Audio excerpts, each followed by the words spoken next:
Okay, so welcome everyone. It's great to see you all. Today we have a really interesting class. I'm excited for it. And we have a group of 5 brave individuals here who will be assisting me today. So in a minute I'll call them up and we will begin. But today we'll be talking all about love, Liebe, Eros, however you want to call it. Or maybe there's a difference between them. We'll try and flesh those out a bit. So we'll get into that in a minute. So let's see sort of what we're going to be talking about today, and then we'll take it from there. Well, we're going to start by talking about the concept of love by witnessing the Symposium of Plato. And so we'll get into that in a second. Then, with whatever time we have left, because I'm not sure how long that will take, we will focus on 2 issues. One is going to be in search for our other half. So this idea of using algorithms and AI to connect people in interpersonal relationships. And finally, this idea of replacing one of us in that relationship with an AI system itself. So the question of what does it mean to be in a romantic or a friendship relationship with an AI system or a robot, and whether that can happen, or what are the implications of that. Okay, so as I said, whatever time left, we'll focus on these 2 issues, and whatever we don't cover today, we'll just talk about next week, because the topic of next week is anyway a continuation of this week, so no stress, okay? So for those who are interested in this topic, don't worry, we're not going to miss out on anything. Okay, so in order to kick us off, we are going to be doing something that I haven't done before, which is to take us back 2,500 years, more or less, into the world of the ancient Greeks, into those that invented Western culture, be it philosophy or love. And we'll see sort of their take on this issue. Now, so this is, of course, an AI-generated version, and I found this particularly interesting because you can see like modern day people here in the front, and in the background, this is from a famous painting. So that was just ripped out and pasted there. And these people, that seems like sort of a take on that, but okay, whatever. At least they're wearing togas. So we have this Greek perspective. And of course, this is a take on the real painting by Anselm Feuerbach on Plato's Symposium. And what is a symposium? Does anyone know? Well, it's a rhetorical question. I'll answer. A symposium today is understood as an opportunity to exchange ideas. It's like a workshop or a seminar. But in the past, a symposium was a drinking party. It was a festival, right? And if you were a Greek intellectual, you would also do some intellectual things in it, or activities, right? So today we are going to live the Greek symposium. And of course, in a second I'll ask the actors to come forward, but no Greek symposium can go by without us celebrating it, right? Having our drinking festival. So to kick us off, non-alcoholic, I'm sorry. But never mind that. We will get into the atmosphere. So, I'll ask please our actors to come forward. So, to start our symposium, I as the host will suggest that we devote our time to the topic of love by giving temporary speeches on this issue. And of course, now we can kick ourselves off. So cheers all. Cheers. And we are not cheering ourselves, but we are actually cheering the God of love. And in the symposium, so yes, please drink, and I'll continue talking. In the symposium, for those who are not averse with, are familiar with Plato's work, the symposium is essentially a discussion between 6 individuals on the meaning and nature of love. And of course, Greeks being Greeks, it's involved with the supernatural and the physical, and we'll see sort of this phenomenon. As we read through it, try and sort of understand what each speaker is, what is the message of each speaker. And remember that Plato is the writer of all these speeches, so they're all connected somehow, and we'll touch on that at the end. There's a gradual development throughout the speeches, so try listening critically to it, right, as we proceed from it. And I, Phaedrus, will start us off by saying that first chaos came, and then broad-bosomed earth, the everlasting seat of all that is, and love. In other words, after chaos, The earth and love, these two came into being. Also, Parmenides sings of generation. First, in the train of gods, he fashioned love. Thus, numerous are the witnesses who acknowledge love to be the eldest of the gods. And not only is he the eldest, he is also the source of the greatest benefits to us. For I know not any greater blessing to a young man who is beginning life than a virtuous lover, or to the lover than a beloved youth. For the principle which ought to be the guide of men who would nobly live at principle, I say, neither kindred nor honor nor wealth nor any other motive is able to implant so well as love. Of what am I speaking? Of the sense of honor and dishonor, without which neither states nor individuals ever do any good or great work. And I say that a lover who is detected in doing any dishonorable act or submitting through cowardice when any dishonor is done to him by another will be more pained at being detected by his beloved than at being seen by his father or by his companions or by anyone else. The beloved too, when he is found in any disgraceful situation, has the same feeling about his lover. And if there were only some way of contriving that a state... Where am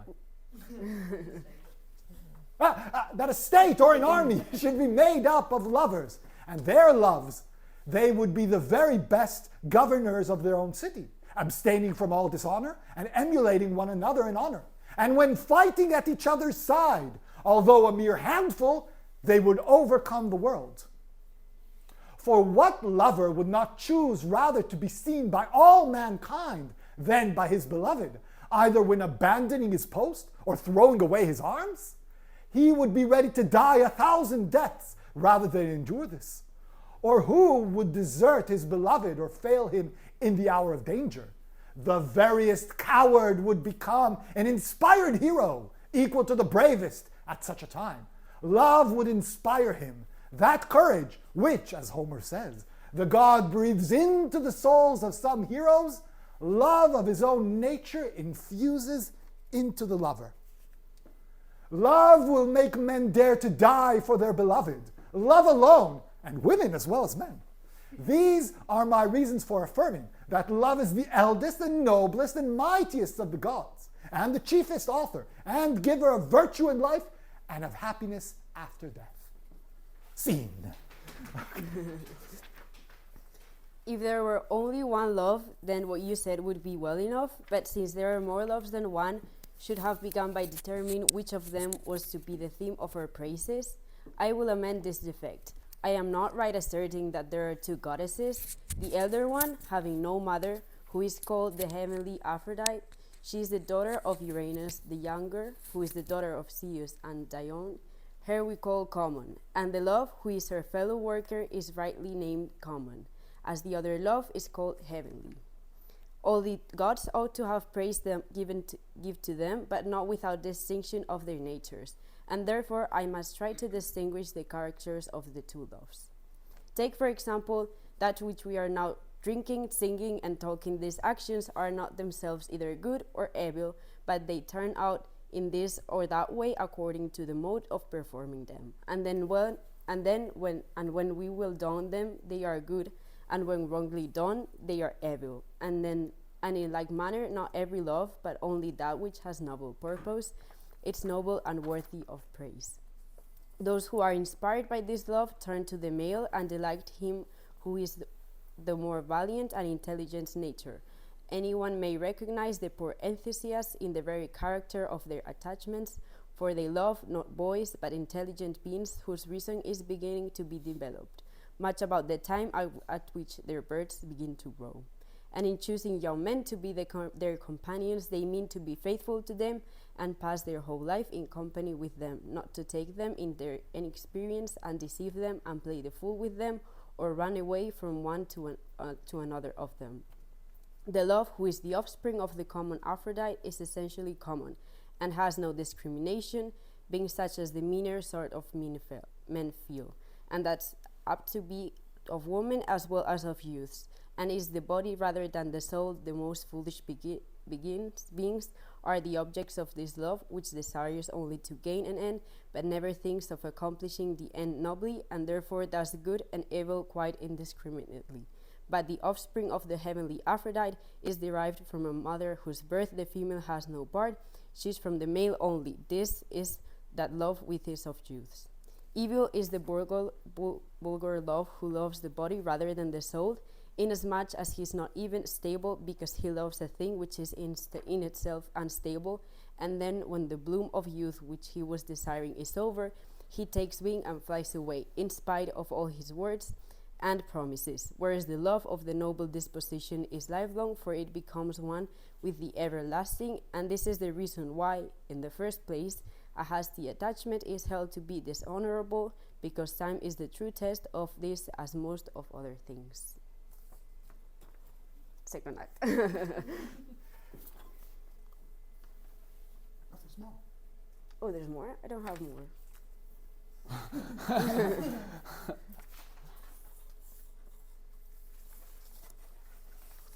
No, I didn't get more. I can read it from the screen, if not. Do you want to read from there? Yeah, it's okay. Yeah. And these two customs, the one the love of youth, and the other the practice of philosophy and virtue in general, ought to meet in one. And then the beloved may be honorable, indulge the lover. From when the lover and beloved come together, having each of them a law, and the lover thinks that he is right in doing any service which he can to his gracious loving one, and the other that he is right in showing any kindness which he can to him who is making him wise and good. The one capable of communicating wisdom and virtue, the other one seeking to acquire them with a view of education and wisdom. When the two laws of love are fulfilled and meet in one, then only may the beloved yield with honor to the lover. This is that the love which is the love of the heavenly goddess, and is heavenly and of great price to individuals and cities, making the lover and the beloved alike eager in the work of their own improvement. Okay. So before we move on to the third speech, I think let's pause for a second and look at these two, and that's why I stole the microphone back, I apologize. So we saw two rather heavy texts, two perceptions of the notion of love, and let's just try to sort of just break them down a tiny bit, right? The first, we were talking about this idea of honor, right? This idea that when a lover and a beloved, okay, let me finish that idea and then I'll give some background information. When a lover and a beloved come together, they will want to never be shown as cowards. They will be willing to do anything for the other person, right? And that's why the myth or the analogy there is that let's create an army of lovers, for they will be the bravest there are. Love is akin to this idea of courage there. It's this idea that love is the power to push us to do great deeds. And there's some wisdom in that, of course, but it's perhaps only one aspect to it, right? That we are willing to do things for the other. So that's sort of the message there. Now, the background I feel that I need to bring up here is that there's a lot of talk here about women and men. We have to remember the Greek society perceived relationships differently than we do today, right? So love between a man and another man was considered to be commonplace, right? And it was considered to be a higher form of love, right? Because it wasn't for the purpose of breeding. Now we have to remember women had no rights really, and they were not exactly slaves, but not exactly free persons either. So, okay, it's not exactly a modern liberal society that we're talking about. But the types of relationships that they are envisioning here in the second speech by Pausanias, the idea is that there's the lover and the beloved, right? The lover and the beloved is in asymmetry, where one is a youngling, is a youth, right, growing his beard now, so it's not a boy, but it's not a full man, and he is the one being chased. So he is the one that should be pursued, and he has to play coy a bit. He has to not accept any pass by the older, wiser gentleman who is supposed to pursue him. Now, the older and wiser gentleman is supposed to pursue the beauty in the youth, whereas the youth is supposed to accept the older man in order to learn and to become wise in itself, right? So it's like, it's also a sexual relationship, right? But it's not, that's not the main intention there. The main intention is that it is almost akin to a patronship, right? It is akin to, I will have an elderly man to lead me and teach me wisdom and virtue, and he will enjoy my youth and beauty and my virtues that come with me. Okay, so that's sort of the asymmetry. And when Pausanias is talking about that aspect, Pausanias is mentioning that love is that pursuit of both sides for their own ends and goals. Love is a sort of force of self-indulgence. So this is a contrast to the first speech that we listened to. It is not a matter of honor. It is not a matter of sacrificing oneself for the other and not being shamed. No, it is a matter of finding that self-fulfillment through the act of love. So each one in their own way. So it's this self-indulgence push. And again, I would say that that is a lot more familiar to our modern ears, right? That the pursuit of relationships is sort of an act of lust. It is partly also an act of selfishness, in a sense, right? That exists in that atmosphere of seeking out a partner. So that's sort of what Phaedrus and Pausanias are talking about. One about honor, the other about self-indulgence or temperance, which is the contrast to that, right? And these are two of the four virtues of the Greek culture, the Greek tradition. The other two that we will sort of now start to hear are piety and wisdom, and they will sort of come out of these next two speeches that are going to come up. And so with that sort of, if there aren't any questions or clarifications, then we'll continue. Good. So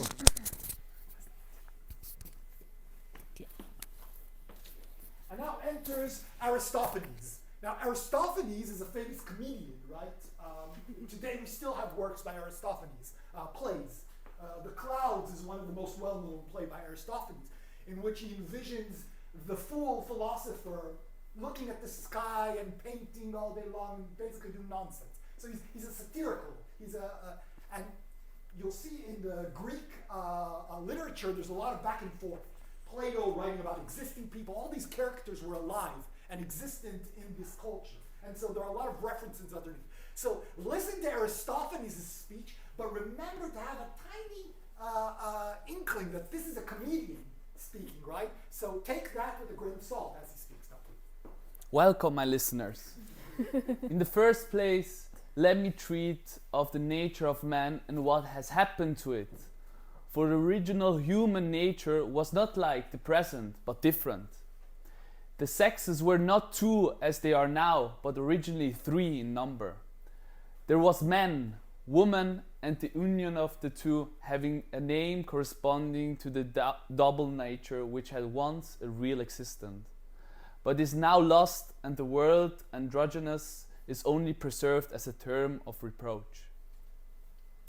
In the second place, the primal man was round, his back and sides forming a circle, and he had 4 hands and 4 feet, one head with 2 faces looking opposite sides, sets of round neck and precisely alike, also 4 ears, 2 privy members, and the remainder to correspond. He could walk upright as a man now do, backwards or forwards as he pleased, and he could also roll over and over at a great pace, turning on his 4 hands and 4 feet, 8 in all, like tumblers going over and over with their legs in the air. This was when he wanted to run fast. Terrible was their might and strength, and the thoughts of their hearts were great, and they made an attack upon the gods. Of them is told the tale of Odysseus and Ephialtes, who, as Homer says, dared to scale heaven and would have laid hands upon the gods. Doubts reigned in their celestial councils. Should they kill them and annihilate the race with thunderbolts as they had done with the giants? Then there would be an end of these sacrifices and worship which men offered to them. But on the other hand, the gods could not suffer their insolence and to be underestimated. At last, after a god dealt a refraction, Zeus discovered a way. He said, "Methinks I have a plan which will humble their pride and improve their manners. Man shall continue to exist, but I will cut them in two, and then they will be diminished in strength and increased in numbers, This will have the advantage of making them more profitable to us. They shall walk upright on 2 legs, and if they continue insolent and will not be quiet, I will split them again, and they shall hop about on a single leg. After the division, the 2 parts of man, each desiring his other half, came together, and throwing their arms about one another, and whined in a mutual embrace, longing to grow into one. They were on the point of dying from hunger and self-neglect, because they did not like to do anything apart. They were being destroyed when Zeus, in pity of them, invented a new plan. He turned the parts of generation round to the front, for this had not been always their position, and they showed the seeds no longer as hittered like grasshoppers in the ground, but in one another. And after the transposition of the male generated in the female, in order to that by the mutual embraces of man and woman they might breed and the race might continue. Or if a man came to man, they might be satisfied and rest and go their ways to the business of life. So ancient it is the desire of another which is implanted in us, reuniting our original nature, making one of 2 and healing the state of man.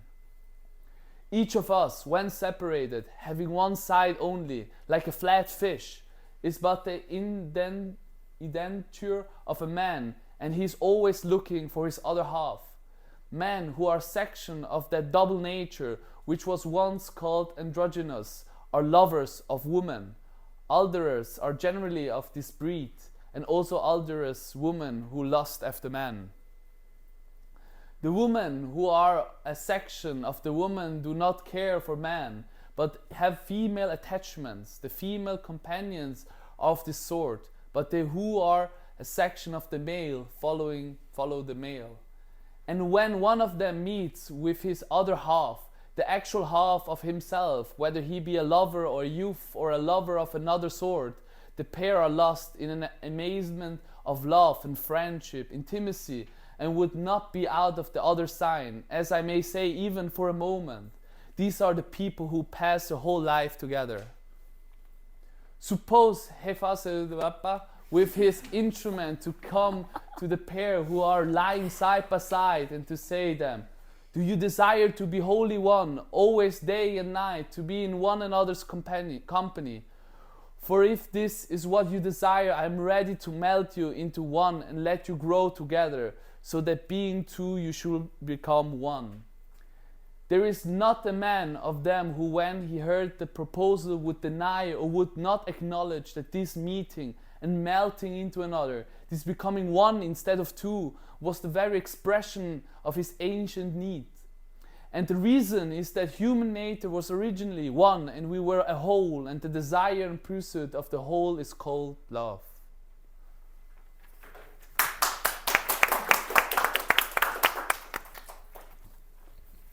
And so we see that Aristophanes gives us this introduction to the idea that love is the pursuit of our other half.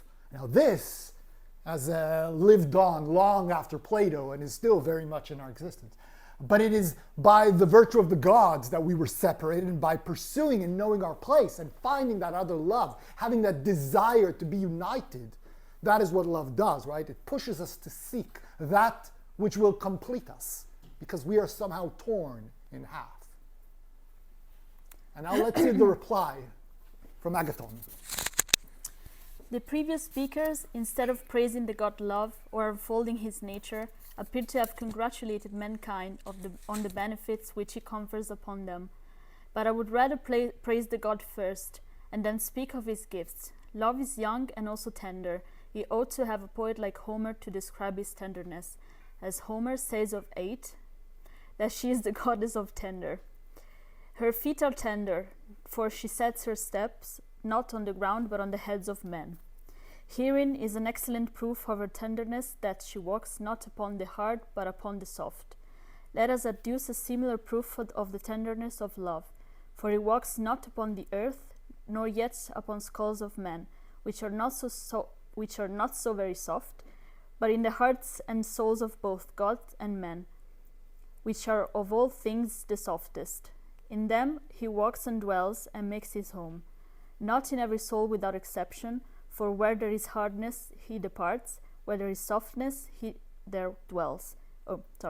Where there is softness there he dwells. His greatest glory is that he can his greatest glory is that he can neither do nor suffer wrong to or from any god or any man, for he suffers not by force. If he suffers, force comes not near him, neither when he acts does he act by force. For all men in all things serve him of their own free will. Of his courage and justice and temperance I have spoken, but I have yet to speak of his wisdom. At the touch of him every one becomes a poet, even though he had no music in him before. This also is a proof that love is a good poet and accomplished in all the fine arts. For no one can give to another that which he has not himself, or teach that of which he has no knowledge. And as to the artist, do we not know that he only of them whom love inspires has the light of fame? He whom love touches riot walks in darkness. The arts of medicine and archery and divination were discovered by Apollo, under the guidance of love and desire. So that he too is a disciple of love. Also the melody of the Muses, the metallurgy of Hephaestus, the weaving of Athene, the empire of Zeus over gods and men, are all due to love, who was the inventor of them. And so love set in order the empire of the gods, the love of beauty, as is evident, for with deformity love has no concern. And there comes into my mind a line of poetry in which he is said to be the God who gives peace on earth and calms the stormy deep, who stills the winds and bids the sufferers sleep.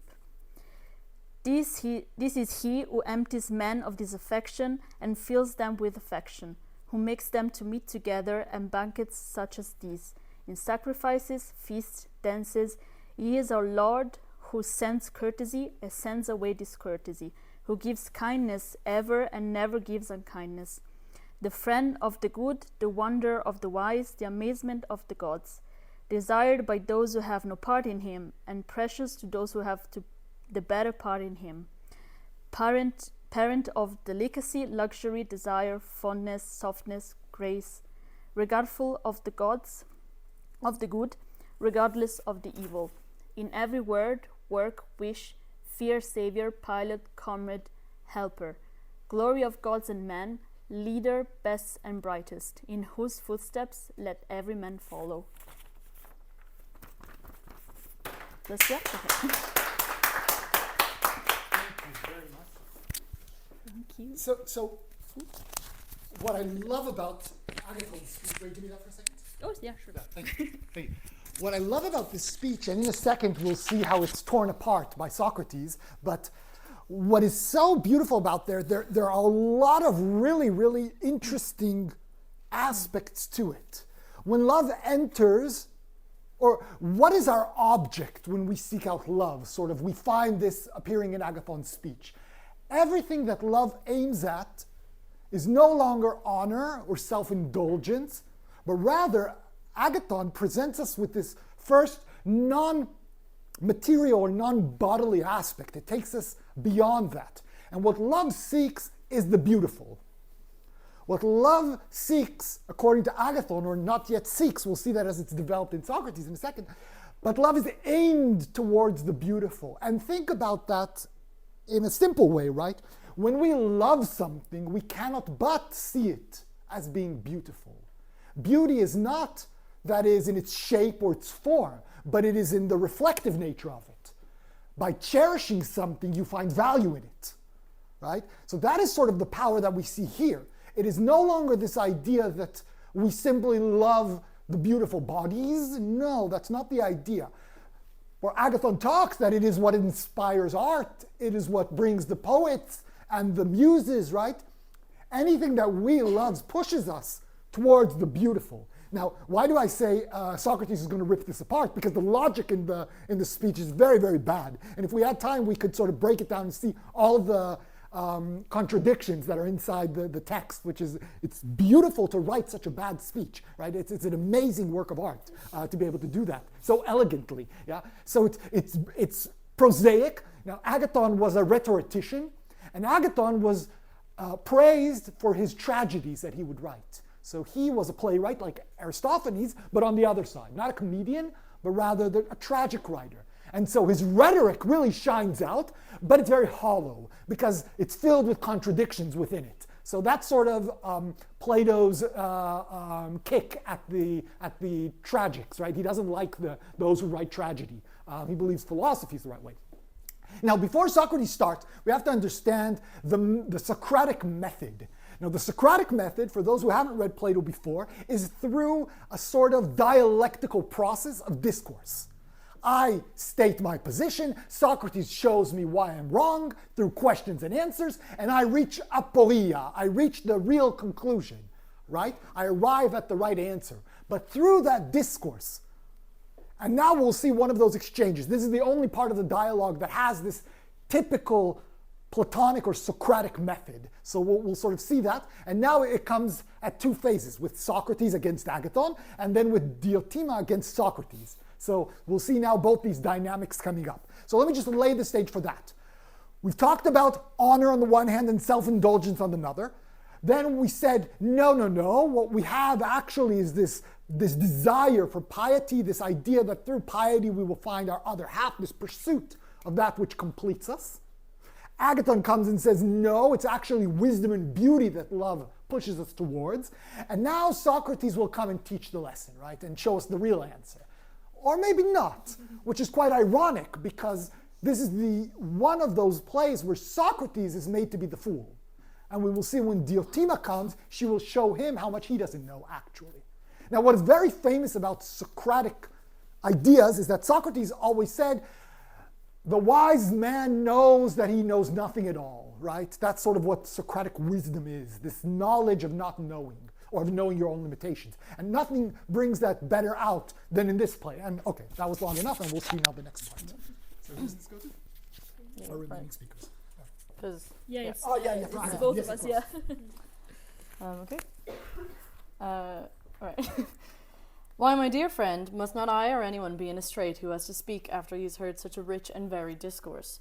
I am especially struck with the beauty of the concluding words. Who could listen to them without amazement?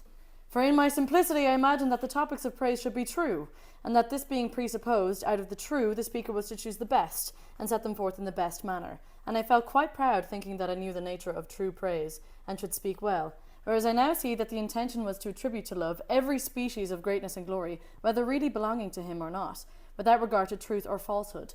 That was no matter. In the magnificent oration which you have just uttered, I think that you were right, my dear Agathon, in proposing to speak of the nature of love first, and afterwards of his works. That is a way of beginning which I very much approve. And as you have spoken so eloquently of his nature, may I ask you further, whether love is the love of something or of nothing? And here I must explain myself. I do not want you to say that love is the love of a father or the love of a mother. That would be ridiculous. But to answer as you would, if I asked, is a father of something, to which you would find no difficulty in replying of a son or daughter, and the answer would be right. Very true. And you would say the same. You would say the same of a mother. Oh, this is kind of. I'll just. Go, I just need to write skip these things. Yeah. And you would say the same of a mother. And now I will ask about love. Is love of something or of nothing? Of something. Yeah. Keep in mind what this is, and tell me what I want to know. Whether love desires that of which love is. Very true. And does he possess or does he not possess that which he loves and desires? They say it twice. Oh, okay, yeah. Yeah. So yes. Yes. And does he possess or does he not possess that which he loves and desires? Probably not. Nay, I would have you consider whether necessarily is not rather the word. The inference that he who desires something is in want of something, and that he who desires nothing is in want of nothing, is in my judgment. Agathon, absolutely and necessarily true. What do you think? I agree with you. Very good. Would he who is great desire to be great, or he who is strong desire to be strong? Oh, sorry. that would be inconsistent with our previous admissions. True. Yeah. For he who is anything cannot want to be that which he is. Very true. And yet, if a man being strong desired to be strong, or being swift desired to be swift, in that case he might be thought to desire something which he already has or is. Therefore, when a person says, I am well and wish to be well, we shall reply, you, my friend, having wealth and health and strength, want to have the continuance of them. Very true.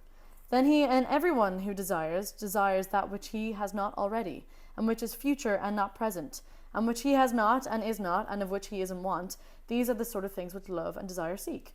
Then now, let us recapitulate the argument. First, is not love of something and of something too which is wanting to a man? And if this is true, love is the love of beauty and not of deformity. Then love wants and has not beauty. Certainly. And would you call that beautiful which wants and does not possess beauty? Certainly not. Then would you still say that love is beautiful? I fear that I did not understand what I was saying. You made a very good speech, Agathon. But there is yet one small question which I would fain ask. Is not the good also the beautiful? Yes. Then in wanting the beautiful, love also wants the good? I cannot refute you, Socrates. Let us assume that what you say is true. Say rather, beloved Agathon, that you cannot refute the truth, for Socrates is easily refuted. And now, taking my leave of you, I would rehearse a tale of love which I heard from Diotima of Mantinea. She was my instructress in the art of love, and I shall repeat to you what she said to me. Okay,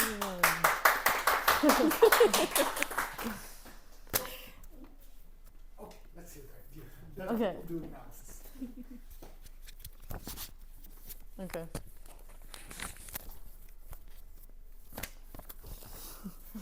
She proved to me, as I proved to Agathon, that love was neither fair nor good. But how then can love be a god who has no portion in what is either good or fair? Impossible. Then you see that you deny the divinity of love. What then is love? Is he mortal? No. What then? He is a great spirit, and like all spirits, he is intermediate between the divine and the mortal. And what is his power? He interprets between gods and men, conveying and taking across to the gods the prayers and sacrifices of men, and to men the commands and replies of the gods. For God mingles not with man, but through love. All the intercourse and converse of God with man, whether awake or asleep, is carried on. The wisdom which understands this is spiritual. All other wisdom, such as that of arts and handicrafts, is mean and vulgar. Now these spirits, or intermediate powers, are many and diverse, and one of them is love. And who was his father and who his mother? The tale will take time. Nevertheless, I will tell you. On the birthday of Aphrodite, there was a feast of the gods, at which the god Plenty, who is the son of Discretion, was one of the guests. When the feast was over, Poverty, as the manner is on such occasions, came about the doors to beg. Now Plenty, who was the worse for nectar, there was no wine in those days, went into the garden of Zeus and fell into a heavy sleep. And Poverty, considering her own straitened circumstances, plotted to have a child by him.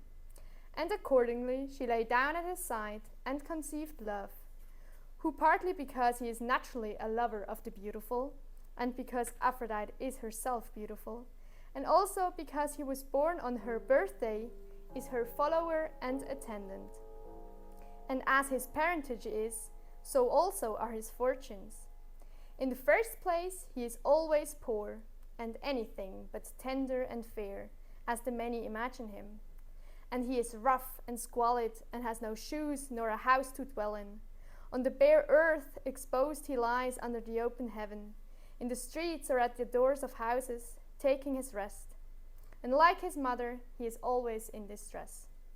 Like his father too, whom he also partly resembles, he is always plotting against the fair and good.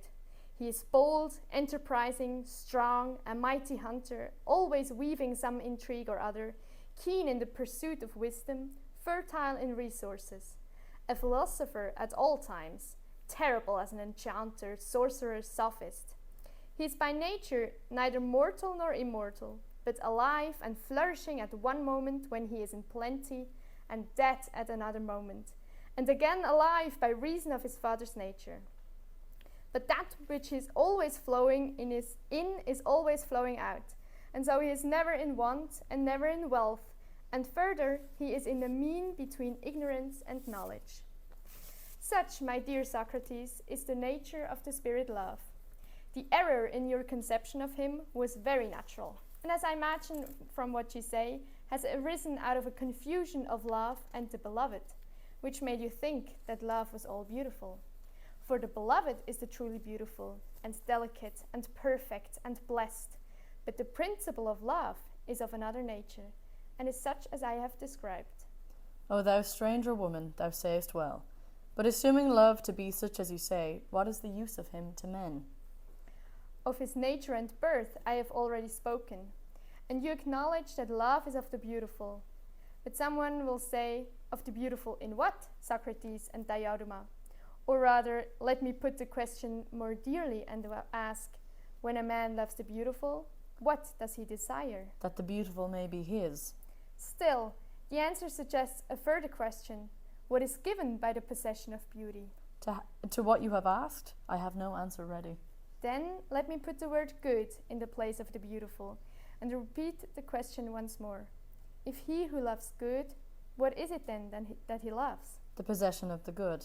And what does he gain who possesses the good? Happiness. Yes, the happy are made happy by the acquisition of good things. Nor is there any need to ask why a man desires happiness. The answer is already final. You are right. And is this wish and this desire common to all? And do all men always desire their own good, or only some men? What say you? All men. The desire is common to all.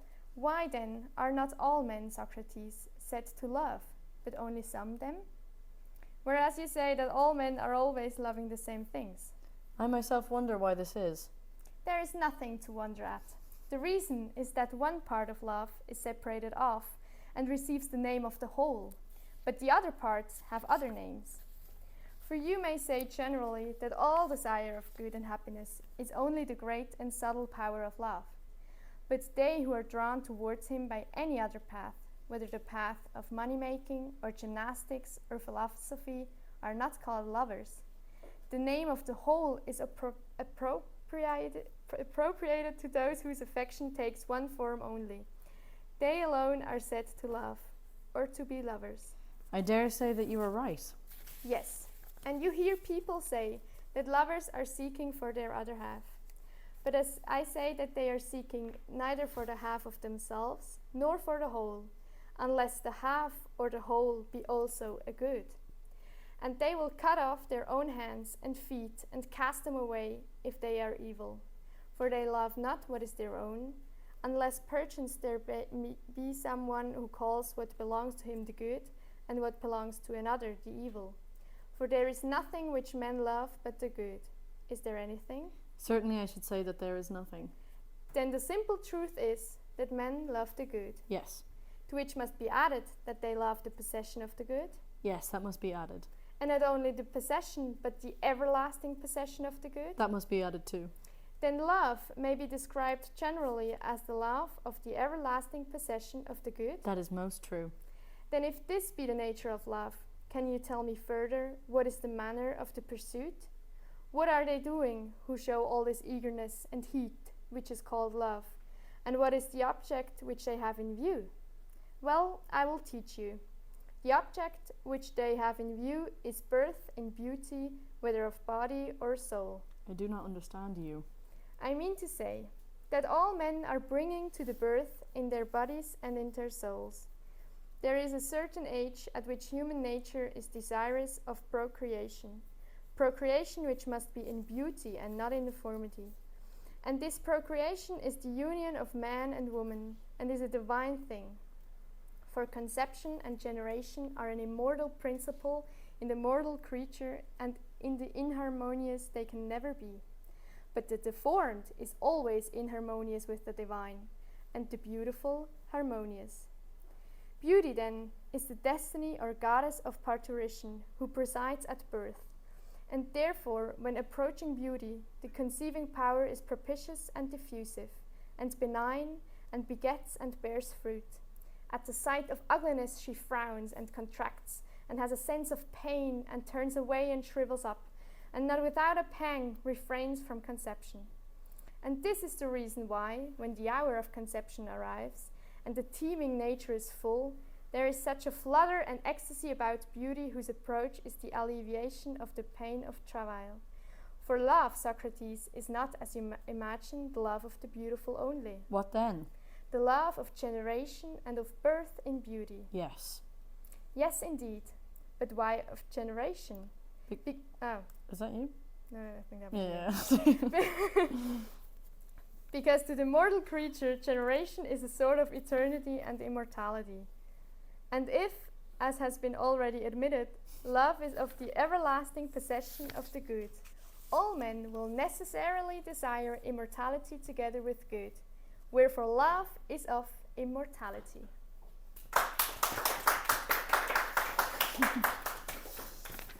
So, let us thank our beautiful actors and lovers of love. Thank you very much. Where are you, Mike? Cool. I'll take those. Oh, yeah. Yes, you can keep it, of course. Thank you. Thank you.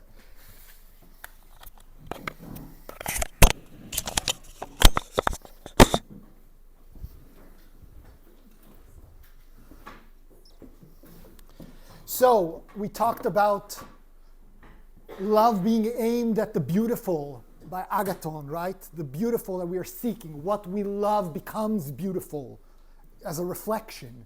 And Socrates says,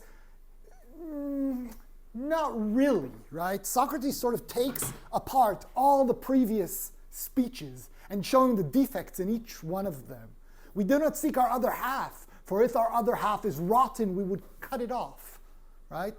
We seek only that which is good. And in a sense, the Platonic beauty is equated to the notion of goodness. And so the love for Plato, and which Diotima tells us later, is the search for the good. For where we find the good comes love and beauty. They come together within the good. But what is the good if not the immortal? And so Socrates or Plato, or Diotima or Plato, tells us eventually that what love is the search for immortality. And for us humans, it may come in the form of procreation, right? So that's sort of evolutionary theory, predating it a tiny bit. But that we have this drive to seek out that which keeps us mortal. That's the bodily way of it. And the spiritual aspect of it is this drive towards knowledge and truth. It is this drive towards the form of the good, if any of you know that notion. The form is what Plato thinks of as the ideal abstraction of that concept. And at the top of the pyramid of knowledge and truth is the form of the good. This everlasting, immortal notion that we always strive to seek and we look at. And that's why Plato or Socrates, whoever you want to follow, takes the philosopher to be the most noblest of pursuits. And why the philosopher should be king in the political theory of Plato, right? Because the philosopher seeks that good, that truth, that knowledge that is to be found outside of us. So for Plato, we see that the dialectic of love is going from the bodily perceptions of it, through lust, through beautiful partners, towards understanding that there's something a bit beyond that, these virtues of honor, piety, wisdom, towards this pursuit of beauty, which is abstracted towards the immortality of the good. So we see a pyramid in which we go from the bodily and the physical to the spiritual and divine, in a sense. And that is what love is in the Platonic tradition. It is this force that pushes us to seek out truth and goodness. So it's a very deep notion of what is love. Now, some of that has lived on to today, or parts of it have. And what, so here I just summarized basically what I was being saying. But we see that love is a sort of force that pushes us towards a certain area, or it is a thing that we pursue. Now, if we for a second just switch that flip again and look at the Aristotelian notion, just to see the contrast. So Aristotle is sort of the next generation after Plato, right, of great philosophers. Aristotle gives us a much more simple view of what is love. And he says, let loving then be defined as wishing for anyone the things which we believe to be good for his sake, but not for our own, and procuring them for him as far as lies in our power. That's in the rhetoric. And then the Nicomachean ethics, a very similar notion. A friend is defined as one who wishes and promotes by action the real or apparent good of another for the other's sake. One who wishes the existence and preservation of his friend for the friend's sake. This is the feeling of the mother towards their children, and of the former friend who have quarreled. So those who have fought, but the fight doesn't ruin that relationship. For Aristotle, love is a lot closer to what we consider to be love today, right? It is this wanting something for someone else. It is this, well, at least this is how we perceive, I think, maybe others have different intuitions here. This is how we perceive the right or the beautiful notion of love, where it is not selfish. It is this for the sake of someone else. It is wanting the good of the other, right? And so we talk about the mother sacrificing herself for her child, not out of any thought of herself, but out of care for the child. And the same with the husband and wife, with the partner, with whatever you want, with your target of love, your beloved and the lover. It is wanting that for the other. Okay, so now we've seen a variety of notions of love. And these excerpts that we were reading, this is a larger text, obviously. It's like 70 or 80 pages, and I sort of cut out parts that I found to be very beautiful and nice. So I hope it was interesting to see it. Of course, it takes away something from the beauty of the Platonic dialogue. So if you feel like, I don't know, on a cold weekend to read the whole thing, I encourage you. It's quite nice and it's fun. But hopefully you still got to see the beauty of the writing there and the richness and the depth of these ideas. Because in every one of those speeches, there are kernels of truth. At least I think so. And now let's, before we move on, let's hear a few impressions, and then we will sort of move on to our next step. And then we shall go on and let's search together. Let's take Aristophanes' suggestion and see if we can search. And this picture is quite horrific. Let's see how you guys... I cannot look at this picture for a long time. So I'm enjoying the fact that it's behind me, and you all need to suffer with that weird hand. But our friend Midjourney has given us a nice... 2 people using AI algorithm to find love, and this is what it is. I guess that hand represents the AI algorithm, maybe? I don't know. Okay, in search for our other half. Now, what does that mean? When we are searching for our other half, and I'll leave you of your troubles by taking that picture away. We can think about this in 2 ways, or we're going to analyze it from 2 directions. Now, the first can be this idea of finding the ideal partner. Is there such a thing as an ideal partner? Can we sort of calculate our way into finding the exact right match for me, for anyone? And the second aspect is the ideal relationship. Is there a correct or right way to come together? Now, I don't know how many thumbs there are on this picture, but it must be a few. That's also very weird. Yeah, fingers are always funny. They're a big problem. And this one's also a bit creepy. But I don't know, why is he like Slender Man? So long. But okay, let's see. And in order for us to find the ideal partner, the way for us to do that today is, of course, by using dating apps, right? That's how we sort of take the knowledge of data, we take the power of computing and focus it towards finding the love for me or my other half. Now, let's just, if you're comfortable, you can participate, and if not, then don't. But how many here in this room have ever used a dating app? Raise your hands. So we're seeing about half. Okay, well, let's see a few statistics about that and see whether you're sort of following up.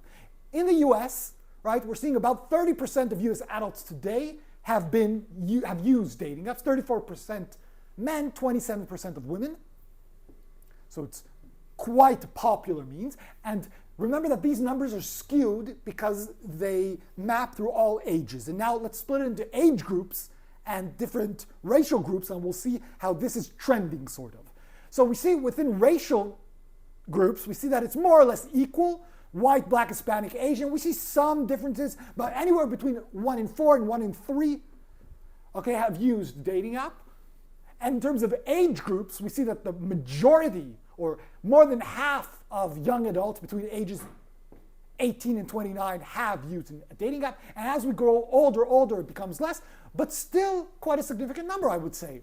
Right? 10% of 65-year-olds plus have used dating apps. That's surprising. 20% of 50 to 64, okay, and about 40% of ages 30 to 50. So it is popular among most age groups, and I contend that, as this age group of 18 to 29 enters that age group, these numbers will probably grow, right? So it's probably a factor of these is being still a new technology relatively. See one more statistics. In terms of learning or education, we see not a huge disparity except for high school level or less, 1 in 4, and then college and plus college a bit more, okay? So I don't know why, maybe they get married young, or maybe it's high school sweetheart, I don't know to attribute that. Urban, suburban, and rural, again, we see between 1 in 4 and 1 in 3. Straight versus LGB, we see a huge disparity actually. So 1 in 2 in the queer community and 1 in 4 in heterosexuals. And so again, I think we can attribute that just to the opportunities, right? Perhaps because there aren't as many LGBTQ plus people around you, it would be more convenient to find that through an online application as opposed to straights that might have more opportunities outside the app world. Okay, that's just a bit of statistics. Let's see sort of what we see more about what they say about the experience of dating. So dating sites and app have made finding a long-term partner or spouse 22% say harder, 42% say easier, and 32% say that it made no difference. And then people on dating sites and apps today have options for dates. So too few options, 10%.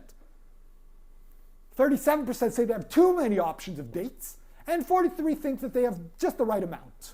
So that the dating app is exactly the right amount of dates they want to. Now, of course, how many dates you're supposed to have or want to have is a phenomenon that will change, right? So it's not consistent. And finally, you as adults who think computer programs or algorithms like those in dating apps use the decide which profile to show someone determine whether two people will eventually fall in love. Do they agree or disagree? Well, 35% said that the dating app could not determine that. 21% thought that it could determine who would fall in love, and 43% were unsure. So let's say 60% or 65% of users thought that the algorithm might or probably would identify who they would love. They would find them a right match, right? They felt okay with that statement. So a majority. Now let's see here in class. What do you all think, right? Raise your hand if you think that an algorithm or a dating app has the possibility to find the right profile that you will love or that will fit for you. Raise your hand if you agree with that. So somewhere in the middle, so about, okay, I don't know, a third or maybe between a third and half of the class think that yes. All right, so what do we need to keep in mind when we are thinking about this, about dating apps and data, right? So we have a few issues that should come to mind here. First thing is this notion of accessibility, right? Dating apps promote this idea that we can access quite easily other individuals that we then have opportunity to go on a date with, right? So it makes it really accessible and easy. And that's why you might say, well, I have enough dates now, right? Okay. On the other hand, dating apps are built as a game, in a sense. Swipe left, swipe right, you have a menu, in a sense, to choose from with all those strange connotations. And this gamification is no accident or quirk. It is meant to be addictive. It is designed to play on our cognitive impulses in order to keep us coming back to the app. And there's this interesting article where they give sort of quotes about people using dating apps, and one of the women in the article says, well, I met a guy on an app and we had sex, and then as we had finished and I was cleaning up and doing things, I could see the partner was already on the app in bed. Yeah, so I mean, okay, maybe there's nothing wrong with that idea of casual sex, right? Okay, I'm not saying that to be judgmental. I'm just saying that The goal of the app, and we have to keep this in mind, is not to find us a partner. The goal of the app is to bring us back to the app. The goal of the app is to satisfy us exactly to the point where we feel that we're getting something for our money, but that we need to keep getting that again and again. And how does that work? How do we do that? Well, one of the fears is that we do that by creating a dating echo chamber. You know, an echo chamber is this idea where you yell and you hear yourself yelling back at you, right? And so in the idea of dating world, it is that we are stuck within this type of filter or algorithm which constantly shows us similar profiles, right?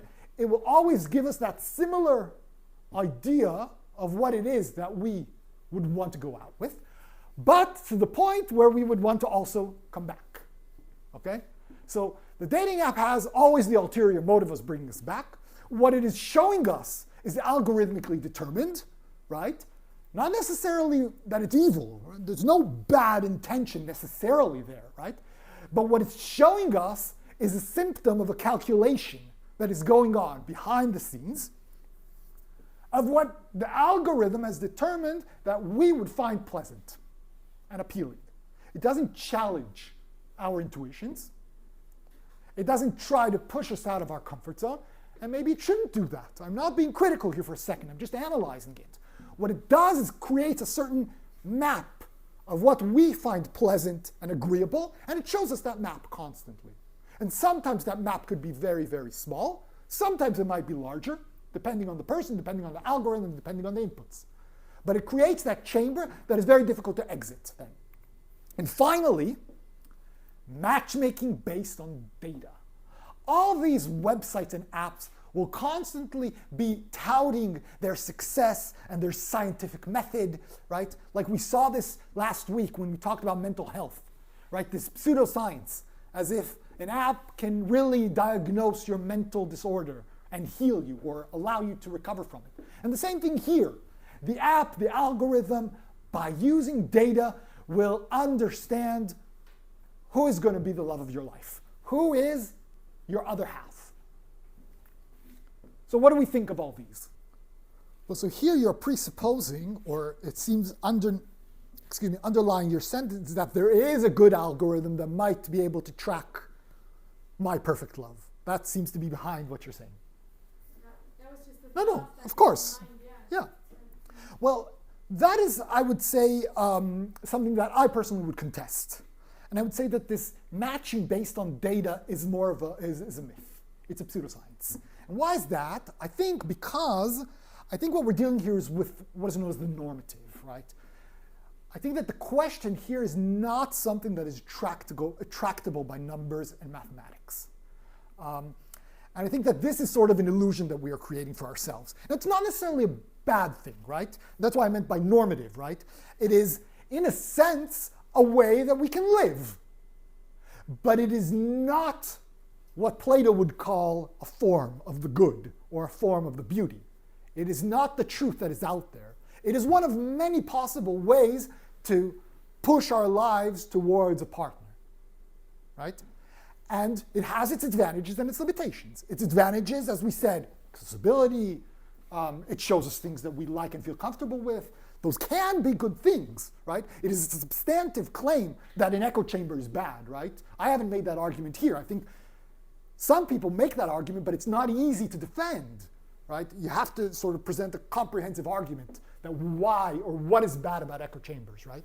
Or what is necessarily bad about dating a lot of people. So a lot of people would say, the accessibility is ruining the beauty and the intimacy, like with the story I just told, right? You had sex with this woman and you're already looking for your next date.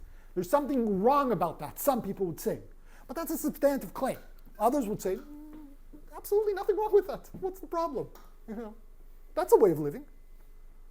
Okay, so, but what you're saying is very interesting, I think. Yes, definitely we have to be aware that there is an ulterior motive, and we haven't even touched on the ads, right? And that is another ulterior motive, the data. It is not just matchmaking based on data, it is the gathering of our data once again. As we live inside these apps and come to understand what is a good match for me, it becomes easier and easier for these types of companies and institutions to then say, oh, that's the match for you. Now we can use that to manipulate in some kind of way, right? That maybe whites should only date whites. I don't know. Maybe, if that's the match for you.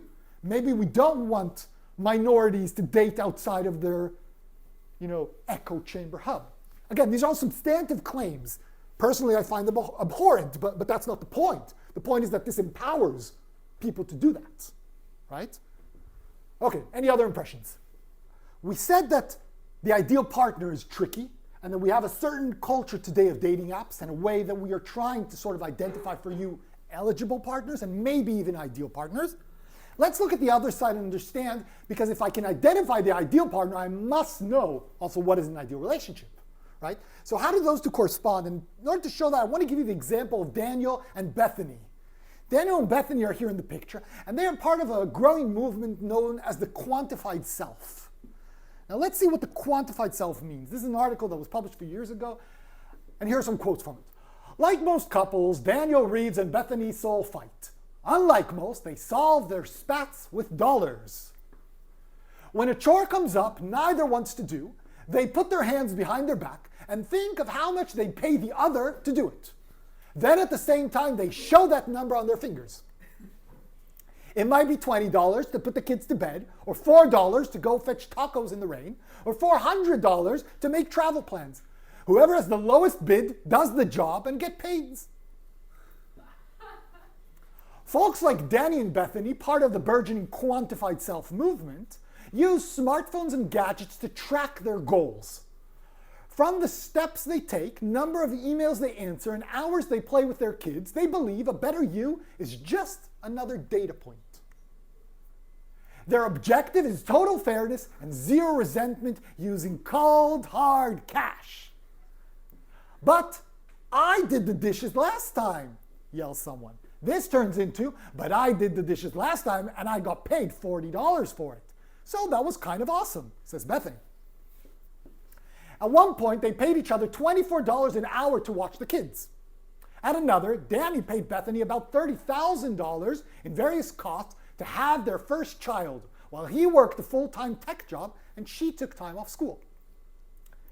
In the couple's ledger, Bethany's balance is minus $80,421, largely money she owes Danny from grad school. Sometimes she pays for more things out of pocket in the real world to bring down her debt in the private books. You need to really appreciate that money's utility. You have to trust in the math so much, says Bethany. So what about sex? There's no bartering in the bedroom, they say. It sounds mercenary, even cruel, but there are ways within the system to show affection. Recently, Danny and Bethany haggled to see if he would drive her home after a long day of work, or if she would have to ride her bike. She bet $15, and he intentionally lost so that he could do her the favor.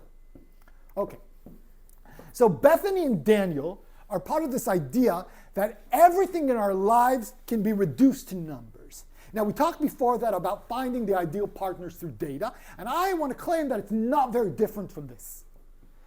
We think that it's much more complex, but essentially this is what it is. Assigning a numerical value to every value point or data point, and then making calculations. And let's see where this idea of the quantified self takes us. For that, we have these emerging apps of the good relationship, right?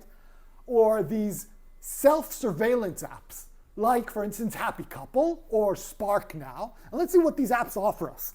Well, they offer us, on the one hand, sex trapping apps, right? We can monitor and quantify the quality and quantity of our sex life. Another option, they offer us ways to calculate romantic behavior and track whether I have been romantic enough with my partner. And finally, self-surveillance apps that allow us again to find where our partner is at any given moment of time.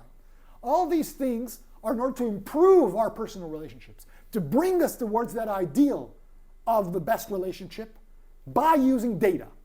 So here are a few interesting aspects to it. So measurement management. This is by Lupton. So sexual activity becomes reduced to the numbers. How long intercourse lasts for, how often it takes place, how many thrusts are involved, the volume of sound emitted by participants, how good it is, and with how many partners. These technologies act to support and reinforce highly reductive and normative ideas of what is good sex and good performance. These apps exist and they're used by many people to track and improve their own sex lives because the data can do that. Another aspect. Apps that quantify or calculate previous incommensurable aspects of intimate relationships may create new motivations for certain behaviors. For instance, regarding Canoodle, an app, and other romance quantifiers, psychologist Ellie Finkel suggests that gamification may foster a tit-for-tat exchange mentality, like with Bethany and Daniel, right? You do, I'll pay. That is ultimately determined to the foundation of detrimental to the foundations of intimate relations, and ultimately divests romantic gestures of their meaning. She's referring to apps that measure how many times did I give a present to my partner this year. Did I meet the quota that I was supposed to in order to qualify for a good partner? Did I say I love you enough times? Did I send you a letter, personal letter, romantically enough or not? Did I hold your hand or hug you enough, right? All these ways to measure whether our relationship is meeting the standard. And some of the issues about this are, of course, gendered stereotypes. So Lupton continues, gendered stereotypes are reinforced by the focus on male performance. Obviously, all these apps are designed from this very masculine perspective. To become highly ranked as a Don Juan or top sexual performer, men must achieve the norms set by the algorithm of these devices as desirable evidence of superior sexual powers. There are rankings within the apps where you can see other people and how you are competing against them in terms of your sexual activity or in terms of your romantic levels. Levy continues, it is striking how many technologies of intimate surveillance construct women in particular as monitored subjects, from women's bodies and cycles to their whereabouts, communication and activities, services from Glow to Wife Spy to Girl Around Me, these are all apps, right? Expose women, especially to data collection, invasive monitoring, increased visibility. This idea of introducing more surveillance technology, not only to where you actually are located, but also to what we do in the bedroom and how we interact between us, is a trend that we are seeing. And these apps are sort of building on that trend to make money, obviously, and in doing so, reinforcing the cycle in which we think, and now I bring us back to the point that brought us into this, that the data can tell us whether we have an ideal partner or an ideal relationship. These examples sound to us ludicrous and strange. Maybe some of you agree, okay, perhaps. I'm setting that aside as a substantive issue. But the point is that it's the same procedure. It is taking one form of data and saying, does this constitute a good relationship? And in another side, taking a different kind of data and asking whether this will be the best partner for you or not. So if you find one set of quantifications repugnant, try and make that leap from that side to the first and see whether now seeing this sort of brings out that same intuition. Now again, I'm not against dating apps. That's not my point. My point is sort of to push at the underlying fundamental assumption there, right? As a tool, it might be excellent and has great uses also. We just have to be aware. Like with all our classes before, I'm not anti-technology or anti-AI. I'm pro it very much. I just think we need to understand the implications of how this is reshaping society, of how we as individuals need to interact with these systems. Okay, and now we'll end this class just as a sneak peek into Dr. Strangelove, or How I Learned to Stop Worrying and Love the AI, which will be where we'll pick up next week. And so I wanted a robot and a human going on a romantic date. This is what I got. And that's what we're going to ask ourselves. Can we learn to love an artificial system? And what does that mean in terms of our personal relationships, in terms of our sex life, and in terms of society? And we'll use that as a starting point for next class, and then we'll also veer from there towards what we plan to do next week, which is this whole question about representation of identity through these bots and apps. Okay, so thank you very much, and I apologize for going over the time.